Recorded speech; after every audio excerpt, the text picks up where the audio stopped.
Good afternoon. Today is the 6th of December 2021.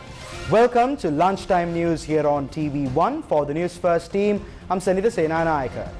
Before we take a look at the stories for this afternoon in detail, let's take a look at the headlines. Samagi Janabalawege MP staged a demonstration at the entrance of Parliament. Decides to boycott parliamentary sessions. Speaker appoints a committee to probe the incidents that took place in Parliament on Friday and Saturday. Remains of Priyantha Kumara to be airlifted from Lahore. 2 dead following drowning incidents, 5 missing.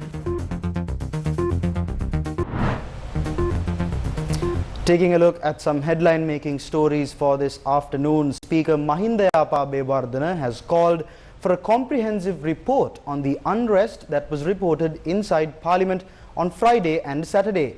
A committee comprising of senior opposition and government faction MPs have been appointed by the Speaker to prepare a report.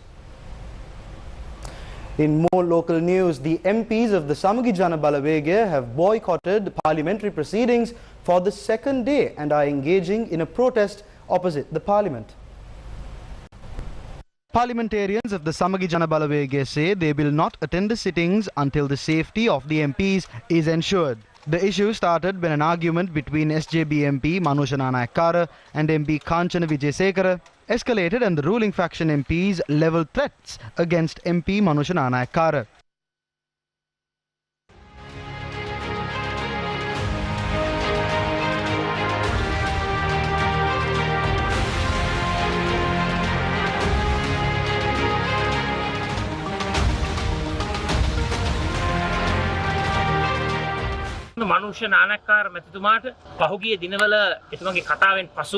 Following a speech by MP Manusha Nanayakkara, my ruling faction MPs attempted to hurt him physically. An investigation must be carried out into this matter. The Speaker should take action against each and every MP from the ruling faction who came to attack. We are not cowards. However, we will stand up for our freedom of speech. We cannot accept this behaviour. Please take action. Honourable Speaker, at a time of this unruly behaviour, Samagi Janabalawege will take lead in securing the democratic right of the people and public representatives.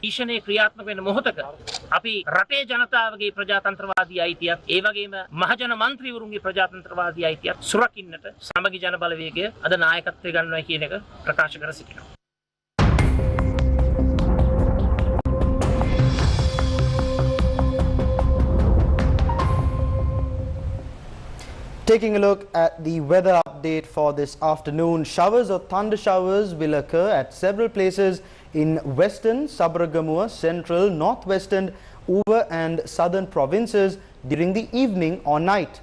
Heavy rainfall above 100 millimeters can be expected at some places in these areas. Showers or thunder showers may occur at a few places in North Central Province and in Vavuniya and Mannar districts. Few showers can occur in the western and southern coastal area during the morning hours. Mainly fair weather will prevail elsewhere. Misty conditions can be expected at some places in Sabaragamuwa, Central and Uva provinces in the morning. With heavy rains experienced, a section of Bogagoda Hattangala Road in Imaduwa had sunk. Our correspondent noted a similar incident was reported last month.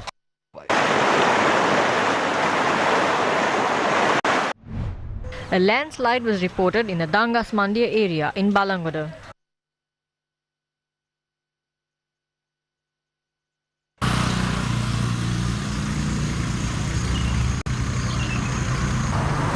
Power supply was also disrupted due to heavy rains in the area. Taking a look at another headline-making story, with the heavy rains experienced in most parts of the island, the drowning incidents have increased due to the overflowing of rivers, reservoirs and waterfalls. The latest incident was reported last evening. A group of 5 in the same family went for a swim in the Nil Ambaoya River in Peradeniya after testing the waters, which did not seem to be threatening. The relatives say the water level has increased suddenly. An individual by the name of Muhammad Rifaz, aged 22, was washed away by the currents and died. Search operations are continuing to locate Fatima Afra, aged 19, and 2-year-old Fatima Alia.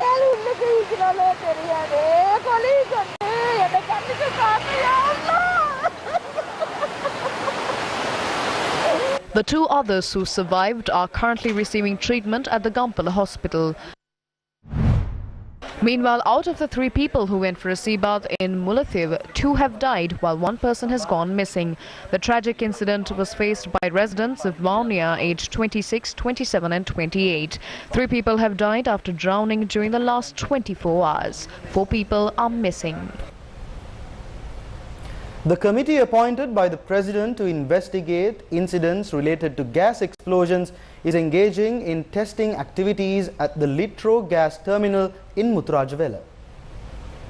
Our correspondent noted the officials attached to the committee appointed by the President to investigate incidents related to gas explosions and officials at the Consumer Affairs Authority arrived at the Litro gas terminal in Muturajavela this morning. It is reported the committee members have extensively investigated the officials in charge of the standard of the gas, filling of gas and the distribution process of the gas cylinders. The committee further noted the manufacturing process of the LAVS gas will be inspected in the future. Many incidents related to gas explosions are being reported in the country. A gas leak was reported in 2 line houses and the industry estate in Norwood. The police have taken measures to remove the gas cylinders from the houses. A gas stove exploded in a house in Thalgampula in Akmimana. The incident had taken place when the stove was being used and no injuries were reported. A gas stove exploded in a house at the Hittiripur junction in Lihiriagama, Pannala. No one was injured following the incident. Another incident of a gas stove explosion was reported in a house in Kandenura, Rattuta in Matale.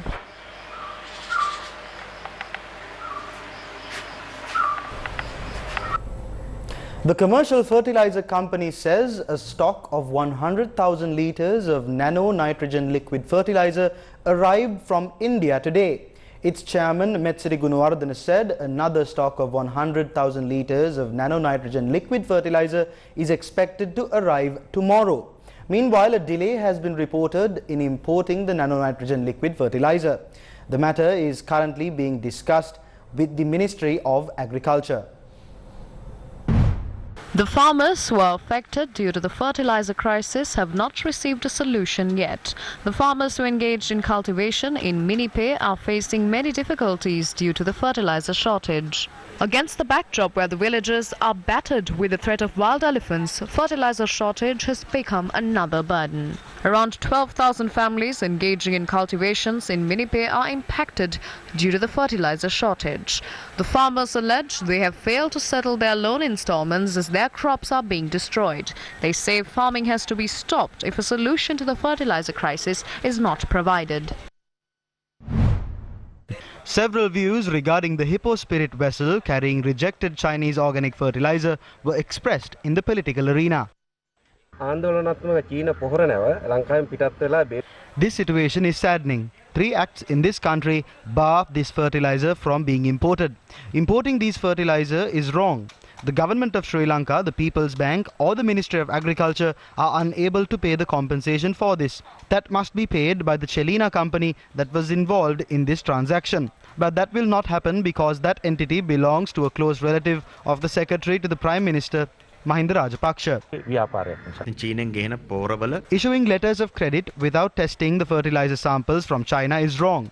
Who permitted to do that? Is it P.B. Jayasundara or is it Shashindra Rajapaksa? Bankers don't make these decisions easily. We must charge those responsible as soon as possible. We must not obtain this payment from the people because the people have not done anything wrong. The public did not even receive fertilizer. The insult the country went through the Chinese fertilizer deal made us a victim of the international power struggle in the end. We lost millions. In the end, we lost the Chinese garbage fertilizer ship and our money. This is a heinous crime. These people must be punished immediately.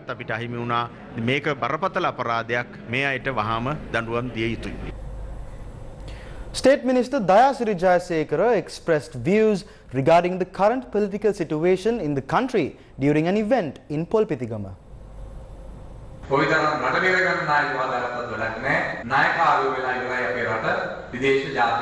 There is no point in appointing leaders to save the country, as our nation is already in debt to foreign nations. In the past, there were elite families that lived in Valavas. The first generation of the family had the Valauer or the mansion, but the second generation did not have it. Lands of the family were sold more generations down the line. In the end, the family had lost the mansion, lands, and had left the village. The similar fate has befallen to Sri Lanka. Therefore, it is the responsibility of every politician of the country to guide the nation out of this situation, since they are the ones representing you in Parliament who are vested with the responsibility to solve this issue. But today, the Parliament has become a hangout spot for procrastinators. Fights are happening in Parliament. It is you who turned the Parliament into this state. We thought the Parliament will become a place of intellect under the leadership of President Gotabaya Rajapaksa. Just like how all the coconut husks are washed away by the rain, a group of coconut husks came to Parliament. They should not have been elected to Parliament. You appointed them. But in the end, you say that all 225 MPs must be bombed.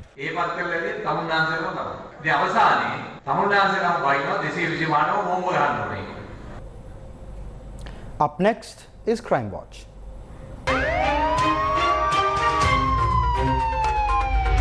Crime Watch.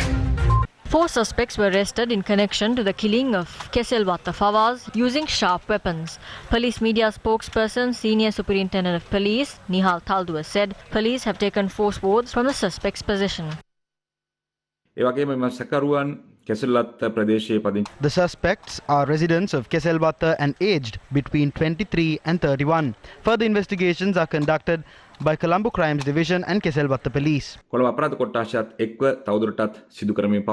Further investigations are conducted by the Colombo Crimes Division and Keselwatta Police. Keselwatta Fawaz was stabbed to death by a group of people last night who came in a vehicle at Old Yon Road in Keselwatta.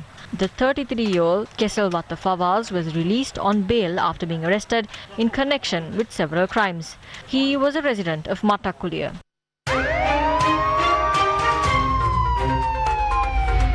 Crime Watch.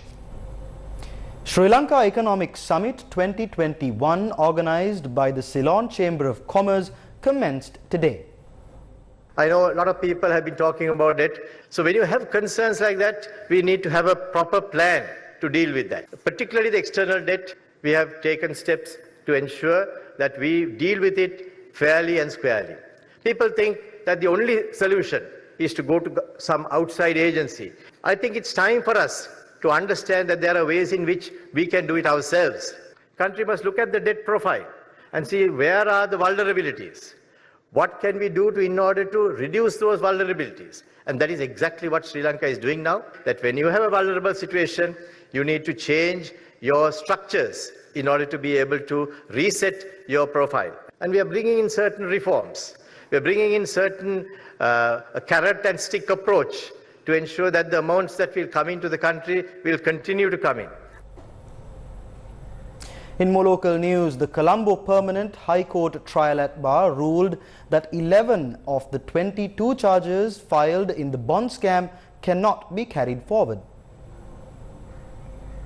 Accordingly, Justice Amal Ranjana, Namal Balalle and Aditya Patabendige decided to release 10 of the accused, including ex-Finance Minister Ravi Karunanayake, from those 11 charges. Delivering the order on the preliminary objections made by the prosecution at the previous hearing, the bench pointed out that since Perpetual Treasuries had been named as an accused, there was no legal basis to pursue 11 related indictments when the accused is not physically present.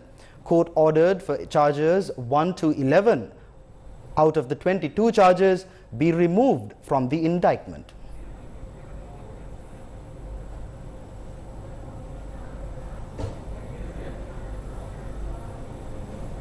Taking a look at a headline-making story for this afternoon, remains of the late Priyantha Kumara, who was lynched and murdered in Sialkot, Pakistan, will be brought down on board a Sri Lankan Airlines carrier at 5 p.m. today. More than 230 suspects have been arrested for the killing of Priyantha Kumara, and a complete investigation is being conducted by the government of Pakistan. 13 main suspects were produced before the Sialkot court and expected to be produced before the anti-terrorism court in Gujarat. Issuing an announcement, the Ministry of Foreign Affairs noted the Sri Lankan embassy in Pakistan has requested for an investigation report from the Foreign Ministry in Pakistan. A graduate from the University of Peradeniya, Priyantha Kumara went to Pakistan 11 years ago. The 48-year-old Priyantha Kumara is a resident of Kandhaliyadapalua in Ganemulla. Sri Lanka High Commissioner in Pakistan, retired Vice Admiral Mohan Vijay Vikrama, says the remains will be brought to Sri Lanka at state expenses. The Ministry of Foreign Affairs further noted measures are currently underway to obtain compensation for the family of Priyantha Kumara. Prime Minister Imran Khan has announced that the Tamga-e-Shujat Medal of Bravery, the second highest civilian award in Pakistan, will be conferred on Malik Adnan, a colleague of Priyantha Kumara who had tried to save the 49-year-old factory manager. Russian President Vladimir Putin will visit India for summit talks with Prime Minister Narendra Modi today. The Russian head of state's visit is to boost military and energy ties between the two countries. Russian President Vladimir Putin will arrive in India today for his second overseas trip since the pandemic, seeking to bolster military and energy ties with a traditional ally being courted by the United States. In its efforts to address a rising China, Washington has set up the Quad security dialogue with India, Japan and Australia, raising concerns in Beijing and Moscow. The Kremlin said last week the talks will be dominated by defense and energy issues. Russia has long been a key arms supplier to India, which is looking to modernize its armed forces, and one of their most high-profile current contracts is for the long-range S-400 ground-to-air missile defense system. The deal, worth more than $5 billion, was signed in 2018 and deliveries have reportedly begun, but it threatens to upend the burgeoning relationship between New Delhi and Washington. The US has threatened sanctions under the Countering America's Adversaries Through Sanctions Act, which is aimed at training in Russia. The US State Department said last week that no decisions have been made on any waivers for India. And that brings us to an end of this edition of Lunchtime News here on TV1. For the News First team, I've been Senita Senanayake. Take care and stay safe.